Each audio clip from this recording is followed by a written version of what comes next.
ini kita bisa dikategorikan pengkhianat agama Allah. Ini bupatinya, ya, bupatinya ini. Perhatikan calon bupatinya.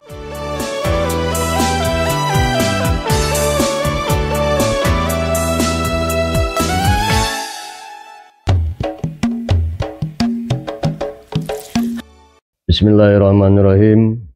Assalamualaikum warahmatullahi wabarakatuh. Alhamdulillah wassalatu wassalamu ala Rasulillah wa ala alihi wa sahbihi wa man tabi'allah. Pemirsa, di handphone saya ini ada banyak pesan WA.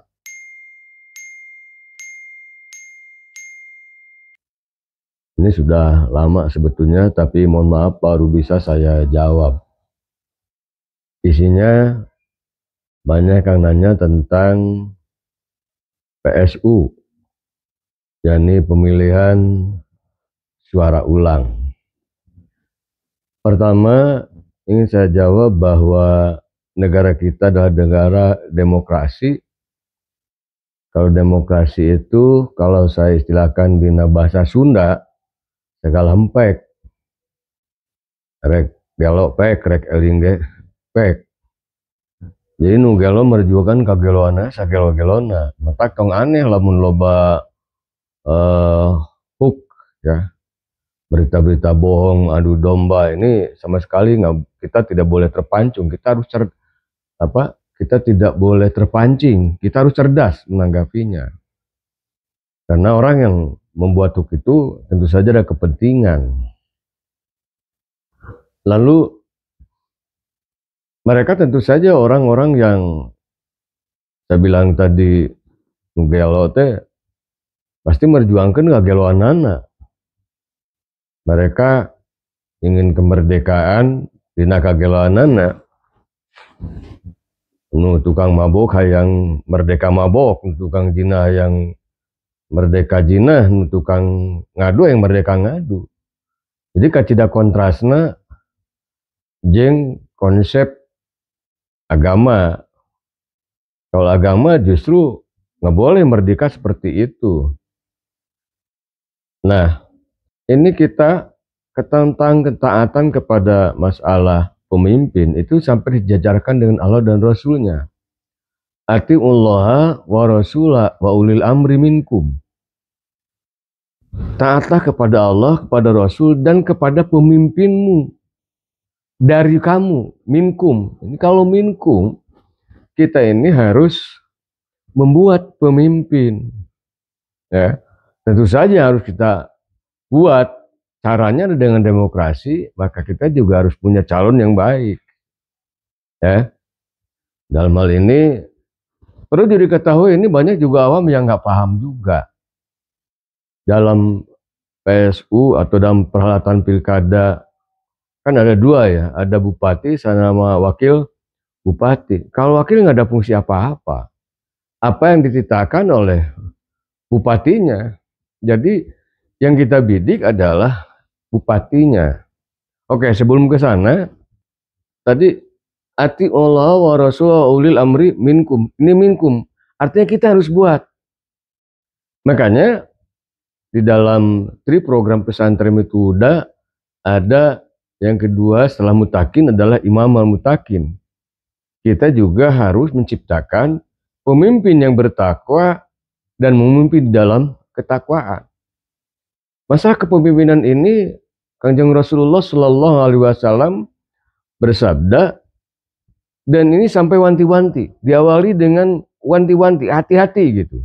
Atau ingat, ala kulukum ra'in wa kulukum mas'ulun an ra'iyati. Ingat bahwa masing-masing kalian adalah pemimpin dan masing-masing pemimpin akan dimintakan pertanggungjawabannya. Nah, ini jadi pemimpinnya harus berkualitas. Fal imamul ladzi 'alan nasi ra'in wa huwa mas'ulun an ra'iyati.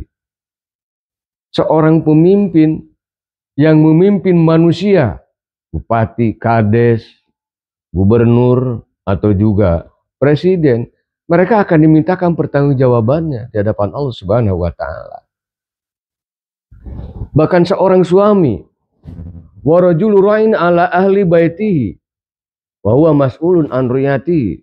Seorang suami juga pemimpin bagi ahli rumahnya, keluarganya, pemiliknya, dan itu juga akan dimintakan pertanggungjawab.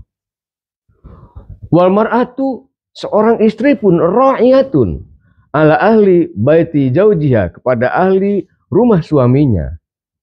Wa mas'ulun an riyatihi. Bahkan seorang hamba sahaya, seorang buruh, wa abdur rajuli, seorang hamba, seorang buruh juga ra'in ala mali sayyidi, terhadap harta benda bosnya. Nah, ini juga akan dimintakan pertanggungjawab. Uniknya di hadis ini, Kanjeng Rasul juga menutup hadis ini dengan kalimat ala lagi. Ala fakulukum ra'in wa kulukum mas'ulun an riyatihi. Artinya kepemimpinan ini bukan hal yang bisa disepelekan. Saya punya bukan saya punya ya. Kita sama tahu kisah Nabi Musa ketika menolong dua putri Nabi Syuaib. Putri Nabi Syuaib ini sedang mengembala kambing dan kemudian meminumkannya di satu tempat oase. Ya, oase itu air di Gurun Sahara, tempat air. Tapi dua putri Nabi Syuaib ini hanya berdiam saja, tidak mampu berebut dengan para penggembala yang lain. Ya. Dan kebetulan Nabi Musa memperhatikan, lalu bertanya kedua putri Nabi Syuaib ini, Anda kenapa nggak ikut dengan orang-orang, ikut antri? Saya kan perempuan, satu, saya takut digoda, nah saya nggak punya keberanian. Ya mudah-mudahan ada rezeki saya, nanti saya belakang aja kalau mereka udah selesai. Di sini Nabi Musa merasa iba. Ya, lalu beliau, Nabi Musa ini membantu dua putri Nabi Syuaib ini untuk meminumkan gembalanya. Dan dua putri Syuaib ini pulang. Nabi Syuaib kaget. Loh kok cepet amat nak, katanya. Lah kebetulan ayah ada yang bantu. Ya, seorang laki-laki. Oh, pantesan gimana? Orangnya sangat baik katanya. Tanpa diminta pun dia bantu saya. Kalau begitu ayah mau terima kasih. Panggilkan dia. Akhirnya dua putri ini memanggil Nabi Musa. Lalu, ya baiklah kata Nabi Musa, saya ikut untuk menemui ayah kalian. Awalnya Nabi Musa dia berjalan di muka. Awalnya dua putri Nabi Syuaib ini berjalan di muka, Nabi Musa di belakang. Tapi ditegur sama Allah Subhanahu wa taala. Musa salah, kamu yang di depan. Kok perempuan di depan gitu.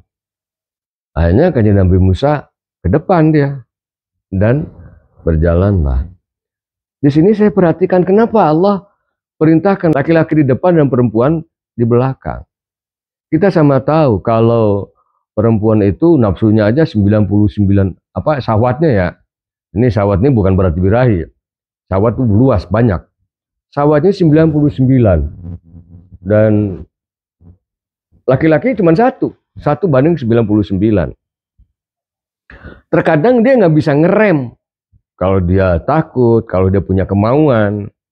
Jadi kalau di jalan setapak perempuan di depan, kemudian di depan ada ular, apa yang dilakukan perempuan? Dia akan menjerit. Nah, ular itu bisa kaget. Dengan kaget demikian, tindakan preventif ular atau hewan adalah menyerang karena kaget.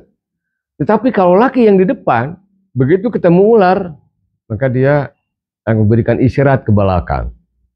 Berhenti, ada ular. Ularnya tidak terganggu dan tidak kaget. Ya, Anda bisa paham kenapa saya ceritakan ini. Jadi, pertama kita harus ikut PSU. Ini menentukan. Kedua, jangan salah memilih. Ya. Ada tolak ukurnya apa? gitu. Kalau saya sih insan pesantren ya mestinya ya setidaknya bawa-bawa pesantren lah. Ini bupatinya, ya, bupatinya ini. Jadi sekali lagi, yuk kita pilih, kita masuk semua ke TPS untuk memilih calon bupati. Ya, perhatikan calon bupatinya. Demikian pemirsa jawaban saya terhadap beberapa pertanyaan melalui WA ya tentang keharusan ikut. Dan kalau kita tidak ikut, apalagi ikut tapi milihnya yang nggak benar, ini kita bisa dikategorikan pengkhianat agama Allah. Kata Allah, ya ayyuhalladzina amanu la takhunullah wa rasul wa takhunu amanatikum. Janganlah engkau menjadi pengkhianat agama Allah dan Rasul, dan jangan pula engkau berkhianat kepada amanat yang diberikan kepadamu. Suara itu amanat. Dan pencoblosan itu akan dimintakan pertanggungjawaban kepada Allah. Karena apa? Karena kita ikut berkiprah di dalam menentukan pemimpin. Sekali lagi, mudah-mudahan bisa memuaskan Anda. Ini karena banyak tidak mungkin saya sebutkan satu persatu ya. Assalamualaikum warahmatullahi wabarakatuh.